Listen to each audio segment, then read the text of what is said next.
Assalamualaikum warahmatullahi wabarakatuh. Waalaikumsalam warahmatullahi wabarakatuh. Selamat pagi Bapak Aminuddin. Bagaimana kabarnya? Alhamdulillah baik. Gini Pak, mohon maaf ini saya mengganggu istirahat jenengan. Sampai jenengan ini saya mau interview kepada Bapak Amin. Ada beberapa pertanyaan yang ingin saya sampaikan. Yang pertama, selama ini Bapak Amin, bagaimanakah Bapak Amin dalam mengidentifikasi kasus-kasus yang merupakan dilema etika atau bujukan moral? Jadi apabila di dalam sekolah itu ada permasalahan, terutama di dilema etika,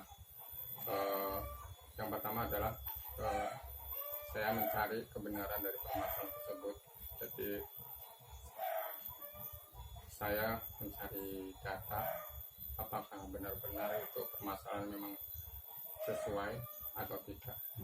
Kemudian apabila tidak sesuai, maka kami hanya cross check saja.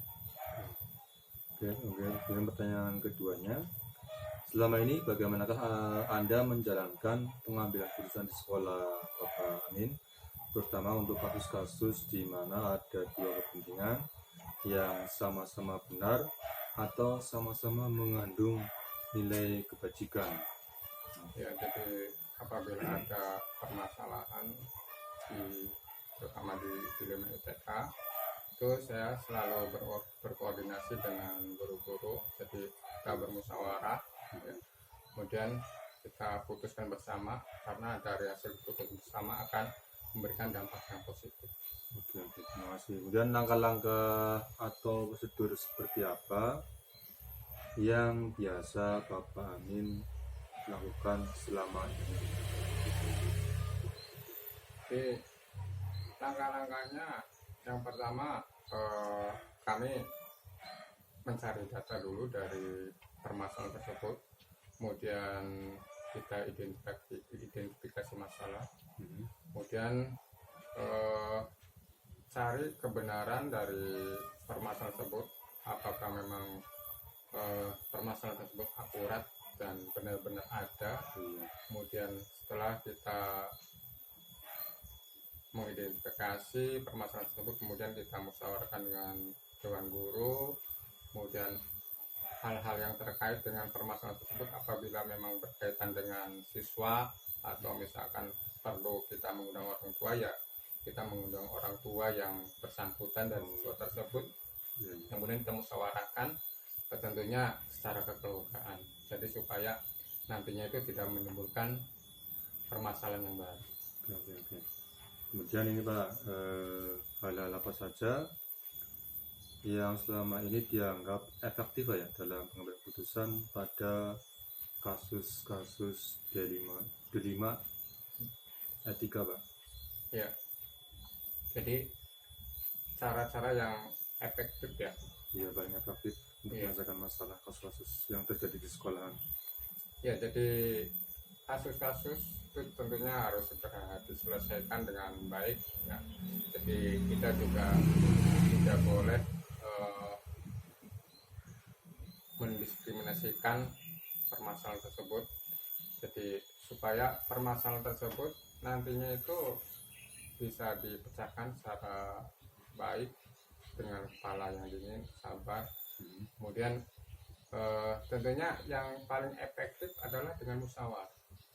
Jadi karena kami selalu mengutamakan musyawarah sama guru-guru dan guru-guru yang ya. Jadi itu pun musyawarah itu tergantung kasusnya. Apabila memang kasusnya itu seperti apa yang tadi saya ceritakan, kalau memang berkaitan dengan anak, kemudian perlu pengundangan orang tua, jadi orang tua bisa diundang juga. Hal ini supaya nantinya tidak berkepanjangan. Kemudian ini kan cari yang efektif. Kemudian tantangan yang pernah dihadapi Pak dalam menghadapi kasus-kasus dilema etika, apa saja kira-kira tantangan yang pernah terjadi? Jadi di dalam pemecahan masalah tersebut tentunya berbagai kendala tentu ada. Yang pertama tentu kadang permasalahan tersebut dilema, kemudian kadang benar tapi kadang susah untuk dipecahkan, maka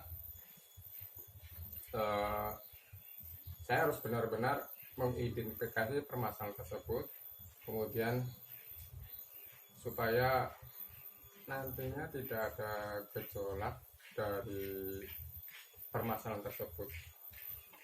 Mungkin itu Pak. Oke.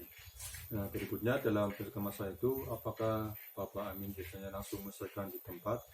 Apakah Bapak Amin membuat jadwal? Atau ada prosedur-prosedur tertentu dalam menyelesaikan masalah itu, Pak?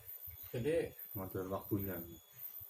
permasalahan itu kan mungkin bisa langsung ditangani di tempat, ya, atau TKP apabila memang bisa diselesaikan dengan cepat, kemudian bisa diselesaikan dengan kekeluargaan.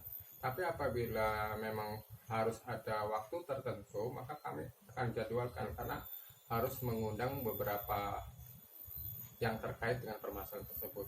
Jadi bisa dijadwalkan, Mas. Ya. Itu juga tergantung permasalahan yang dihadapi. Iya. Gitu ya.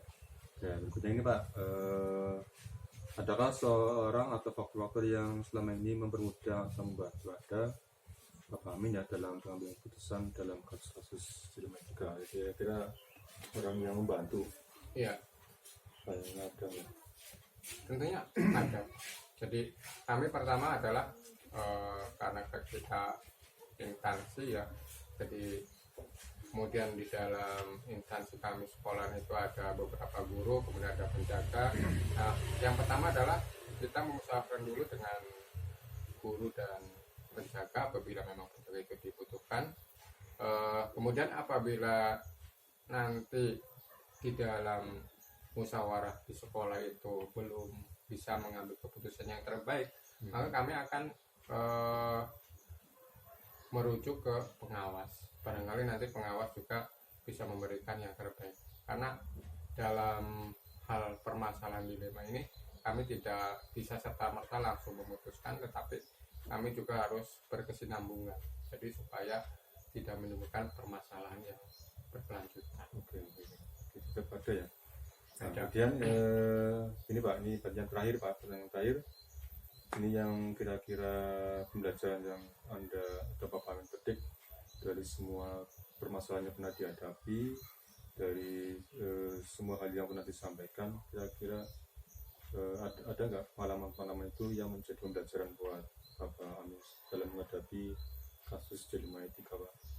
Iya, jadi memang saya pernah mengalami permasalahan yang lumayan kompleks ya, yaitu waktu itu anak itu kelas 6 ya, dia juga pintar ya.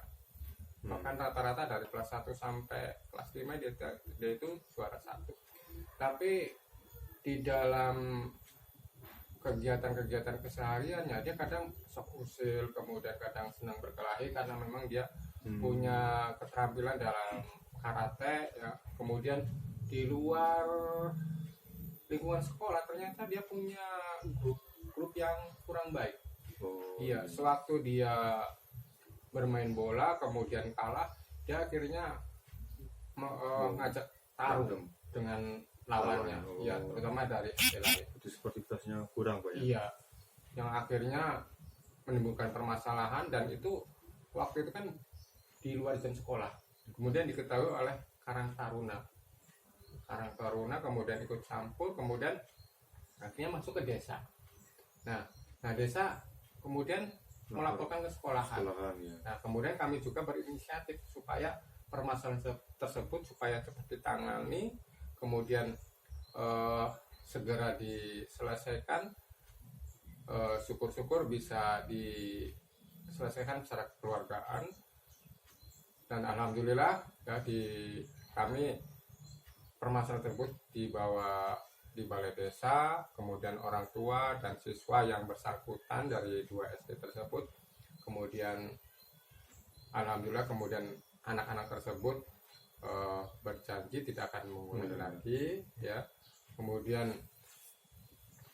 dan alhamdulillah antara kedua sekolah tersebut tidak ada permasalahan lagi dan bisa diselesaikan dengan baik itu, Mas. Oke, terima kasih Bapak Amin untuk semua pengalamannya. Ini merupakan pengalaman bagi saya Pak Amin tentang ilmu yang pernah Bapak tentu pengalaman Bapak yang pernah saya hadapi ya. Terima kasih atas Ya, sama-sama, Pak. jawabannya.